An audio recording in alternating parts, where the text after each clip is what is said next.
Lalu bagaimana caranya agar kita menjadi orang tua yang cerdas di era digital? Ini yang harus Bapak Ibu catat, bawa pulang. Yang pertama, Bapak Ibu harus mau belajar. Ya. Bapak Ibu harus mau belajar menggunakan gadget. Iya.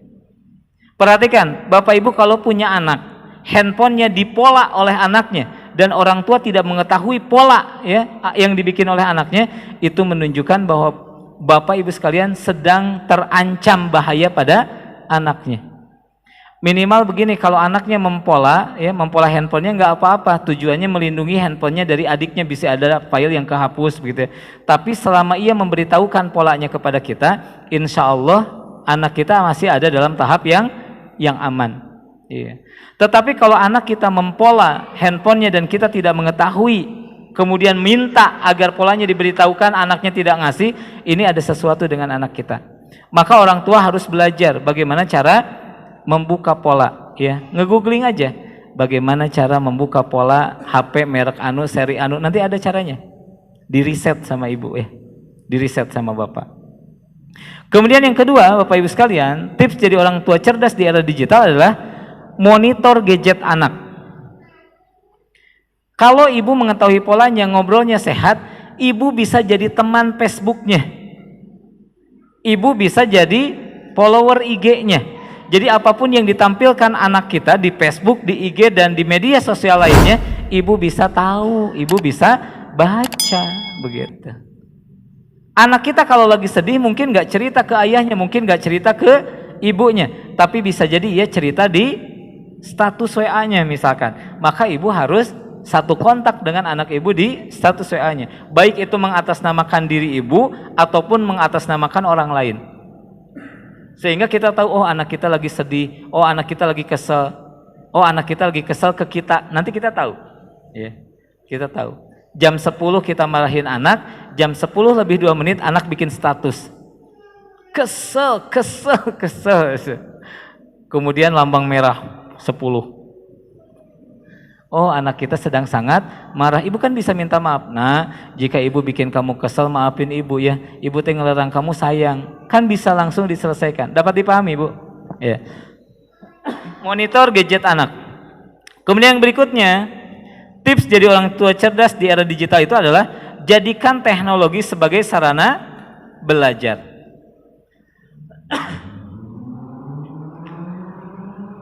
Ada satu orang ibu ya, yang ingin membuat anaknya belajar makna dari beberapa ayat Quran. Ya. Ibunya masak, dia panggil anaknya, nak, ya mah ada apa? Boleh pegang nggak handphone ibu? Oh iya, dengan senang hati kan anaknya.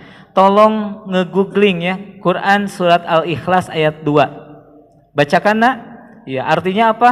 Ya, ada tafsirannya nggak? Ketik tafsir Quran surat Al-Ikhlas ayat 2. Tolong bacakan, ibu lagi masak, perlu nih ibu. Kemudian anaknya baca tafsir Ibnu Katsir Quran surat Al-Ikhlas ayat 2, dibacakan. Bapak Ibu tahu, tanpa sadar anak sedang belajar. Jadikan teknologi sebagai sarana belajar, begitu. Nah, ibu lupa lagi nih, kalau sungai terpanjang apa? Ngetik sungai terpanjang di mana Bu? Di Asia. Di mana Bu? Di Indonesia. Di mana Bu? Di dunia. Kemudian muncul pengetahuannya. Kalau gunung tertinggi, sebentar mah, ketik lagi. Dia senang, Bu. Cuman sayangnya kadang-kadang kita tidak memanfaatkan gadget sebagai sarana belajar. Nah, kata ibu ke anak perempuannya, ibu mau bikin rendang. Coba ada video nggak bikin rendang? Sok ibu praktek, kamu teriakin di sana. Apa yang harus disiapin dulu? Iya, dagingnya. Oh, ibu belum beli dagingnya. Mahal. Cengek sami mahal, atau ulah masak rendang lah. ganti resep.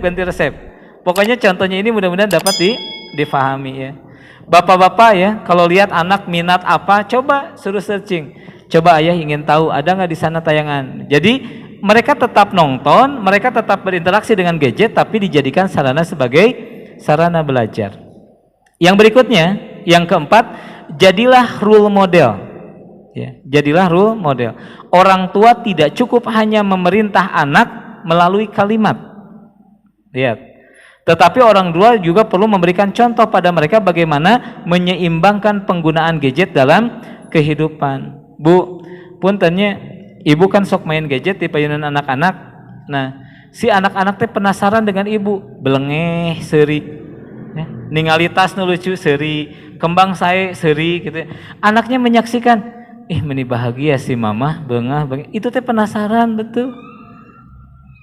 Penasaran, jadi anaknya pun ingin pegang handphone. Maka kalau kita ingin disiplin agar anaknya tidak pegang handphone, ada satu waktu di mana kita pun tidak pegang handphone di depan anak-anak kita. Baik, saya tanya, kenapa anak kita bisa kecanduan handphone? Karena bapak ibu yang memberikan anak-anak bapak ibu handphone. Iya.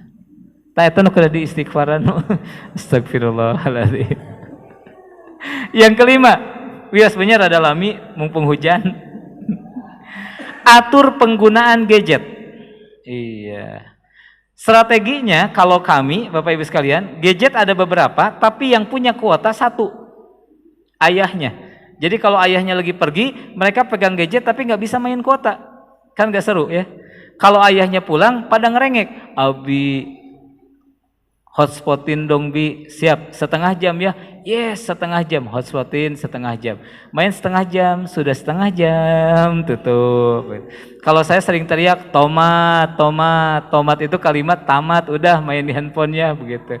Anak-anak jawab ubi apa, ubi teh belum bi.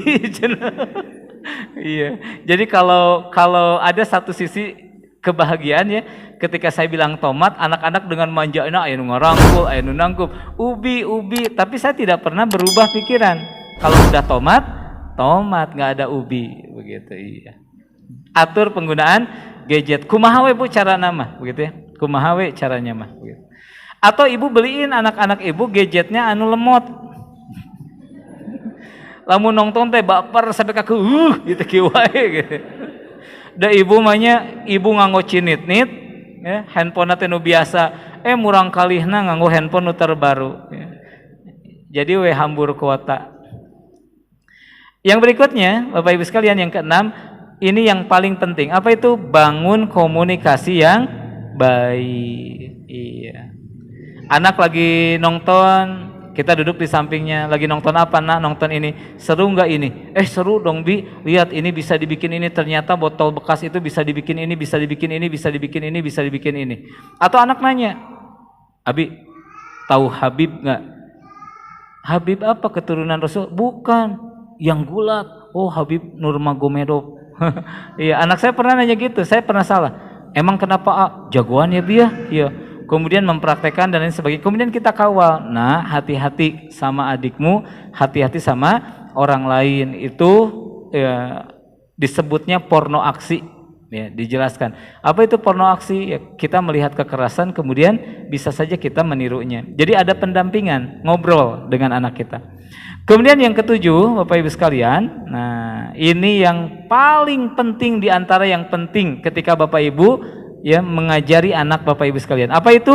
Meluangkan waktu dalam menemani tumbuh kembang sang buah hati. Bapak Ibu tarik nafas dalam. Hembuskan perlahan. Dengarkan ini dengan hati dan jiwa Bapak Ibu sekalian. Mulai hari ini pulanglah, jangan menjadi ayah dan ibu bagi anak-anak Bapak Ibu sekalian. Tapi pulanglah ke rumah, jadilah ayah dan ibu untuk anak pertamanya, jadilah ayah dan ibu untuk anak keduanya, jadilah ayah dan ibu untuk anak ketiganya dan selanjutnya. Kenapa? Karena setiap anak ada dalam tahap usia yang berbeda, yang membutuhkan perhatian dan sikap yang berbeda.